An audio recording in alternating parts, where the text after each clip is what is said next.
Bonjour à tous, le beau temps revient, le printemps est quasiment là et nous sommes déjà au numéro 14 de la saison 4 de l'Hebdo de The Rage Package. On démarre tout de suite avec les sorties de la semaine. Et on commence avec 1, 2, 3 Faufile-toi qui est une espèce de mélange entre 1, 2, 3 soleil et une partie de cache-cache. Les règles sont extrêmement simples, ça se joue à partir de 6 ans. Un joueur joue le jardinier qui va se retourner, les autres joueurs vont jouer des ratons laveurs qui vont avancer dans le jardin. Une fois que le jardinier a prononcé la phrase 1, 2, 3 Faufile-toi, il a le droit de se retourner et de regarder par la fenêtre. Il essaye de trouver tous les ratons laveurs qui se sont cachés. Les ratons laveurs qui sont bien cachés vont rapporter des points à leur propriétaire. Les ratons laveurs qui sont trouvés vont rapporter des points au jardinier. L'objectif suprême des ratons laveurs, c'est d'arriver jusqu'à la magnifique poubelle qui est dans la maison. C'est 1, 2, 3, faufile-toi. Et on continue avec un jeu qui va vous parler de chocolat, ça s'appelle Chocomino. Et le principe du jeu, c'est que c'est un jeu de tuiles dans lequel vous allez poser donc des tuiles les unes à côté des autres, voire les unes par-dessus les autres pour former la plus grande zone de chocolat possible pour marquer un maximum de points. C'est Chocomino. 3 jeux de défis logiques cette semaine. Le premier, c'est Pyramide Logique. Pyramide Logique, c'est plutôt un jeu abstrait dans lequel vous allez avoir pour chaque défi une pyramide avec des symboles et une liste de tuiles que vous allez pouvoir utiliser pour remplir cette pyramide. À vous de trouver le bon agencement de tuiles qui correspond à la pyramide, sachant qu'évidemment, là où il y a déjà des symboles, il faut remettre le même symbole sur la même case.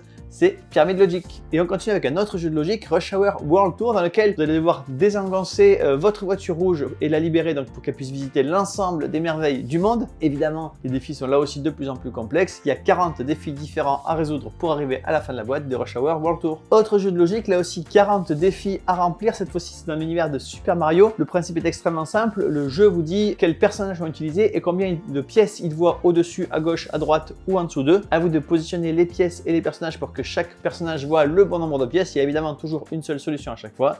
C'est Super Mario Coin Collectors. Et on continue avec Nevache, un jeu de Rita Model, une autrice allemande qui est notamment l'autrice du Conseil des 12 et du Roi des 12, qui arrive ici avec un jeu dans lequel vous allez jouer dans une petite bourgade autrichienne que vous allez remplir de vaches. Le principe est très simple, à chaque tour vous allez pouvoir ajouter des tuiles à la campagne, puis poser des vaches au milieu de ces tuiles, sachant qu'en fonction de où sont placées les tuiles les unes par rapport aux autres, vous allez marquer des points différents. Mais il y a une espèce de notion de stratégie à long terme, puisque quand vous avez plus de vaches, vous pouvez plus scorer, donc va falloir rapatrier toutes vos vaches. À vous de choisir le bon moment pour les jouer et pour les rapatrier. C'est Nevache. Et on continue avec Finding Atlantis, un jeu de Andreas Wilde, qui est notamment l'auteur de Soviet Kitchen, mais aussi Dauphin, le 9e passager. Ici, il arrive avec un jeu de déduction dans lequel vous avez chaque joueur un sous-marin qui va essayer de retrouver l'Atlantide. Vous avez 1 million de parties différentes, 1 million de façons de cartographier le plateau, sachant que vous allez devoir jouer avec un portable qui, lui, va tirer au sort une des 1 million de parties, et vous allez, à chaque fois que vous jouez, scanner la carte que vous allez jouer, et le téléphone va vous répondre, à vous et seulement à vous, en fonction des différents outils que vous allez utiliser. Le plus rapide à trouver les différents éléments de l'Atlantide remporte la partie, c'est Finding Atlantis. Et on continue avec Now, un jeu compétitif en temps réel et en simultané, où le principe est extrêmement simple. Vous allez tourner une carte qui va être la cible, et les joueurs vont devoir passer leur paquet de cartes pour essayer de trouver une carte la plus proche possible. Quand ils pensent qu'ils sont meilleurs que les autres, ils disent Now, et dans ces cas-là, on arrête la partie immédiatement. On regarde quel joueur a la carte la plus proche. Le joueur qui a la carte la plus proche remporte la manche, mais attention, parce que plus vous allez passer de cartes de votre paquet, et plus vous allez vous approcher de la fin de votre paquet. Si vous avez plus de cartes, eh bien c'est tant pis pour vous. Donc à vous d'équilibrer le risque entre je tourne des cartes très vite pour trouver la carte vraiment qui est juste à côté de la carte cible, ou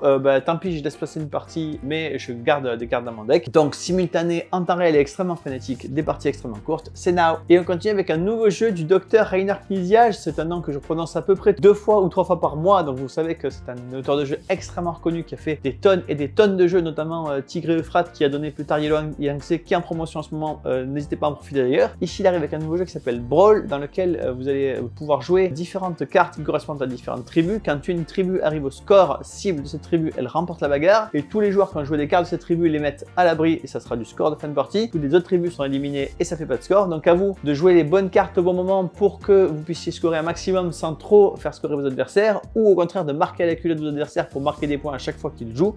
C'est Brawl. Et on continue avec Penny Dreadfuls. Les Penny Dreadfuls, ce sont des périodiques de la seconde moitié du 19e siècle en Angleterre, donc dans l'Angleterre victorienne, qui se vendaient pour 1 penny et qui faisaient peur, d'où le Dreadful. Voilà, c'était des histoires d'horreur que les gens aimaient lire. C'est un jeu de Gabriele Mari et Gianluca Santopietro, qui sont notamment les auteurs de Whitehall. Autant vous dire que l'Angleterre victorienne, ils ont aimé et ils adorent cet univers. Ici, il nous arrive avec un jeu d'enquête. Il y a 5 histoires, 5 aventures à vivre dans la boîte de Penny Dreadfuls. Ce n'est pas un jeu coopératif, c'est bien un jeu compétitif dans lequel vous allez devoir faire des meilleurs choix que vos adversaires. Et comment ça se passe? Eh bien, à chaque choix que le jeu vous offre, vous allez voter, et en fonction du résultat final de la partie, les votes que vous allez faire vont vous rapporter des points ou vous coûter des points en fonction fonction de si le résultat était positif ou négatif. Celui qui marque le plus de points gagne la partie. Et évidemment, c'est l'occasion aussi de découvrir 5 histoires de type victorien, de type horreur. C'est Penny Dreadful. Puzzle des princesses Disney, j'en ai 2 dans les mains, il y en a encore 5 derrière moi puisqu'il y a 7 princesses Disney qui sont ainsi révélées. Vous avez les princesses avec leurs habitations, donc les différentes scènes des différents films. Vous avez donc les 7 plus connus des princesses Disney. Vous avez Ariel, vous avez Mulan, vous avez Jasmine, Cendrillon, Blanche-Neige, mais également Aurore et Belle. Donc chaque fois remise dans leur contexte, des puzzles de 1000 pièces, donc une difficulté quand même relativement conséquente. Donc 7 nouveaux puzzles Disney. Et on continue avec Monopoly Deal. C'est donc une version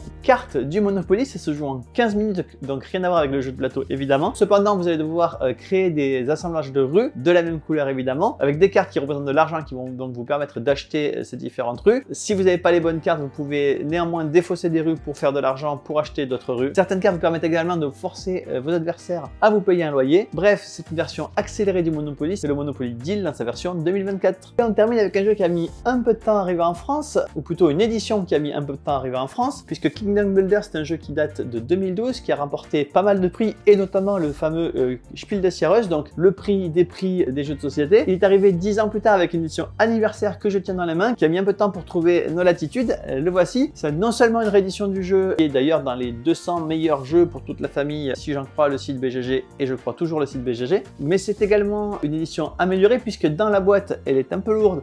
Je commence à fatiguer. Vous avez le jeu avec des figurines en 3D qui vous permettent d'avoir une meilleure lecture du jeu, mais également des Queenie, donc des extensions, des mini-extensions qui vous permettent de modifier encore votre expérience de jeu. Le jeu est extrêmement rejouable puisqu'à chaque partie vous allez tirer des objectifs différents et donc chaque partie va être différente de la précédente. C'est Kingdom Builder, l'édition anniversaire. Et bien voilà, le numéro 14 de la saison 4 de l'Hebdo The Rush Package est terminé. J'espère qu'il vous a plu et je vous donne rendez-vous la semaine prochaine.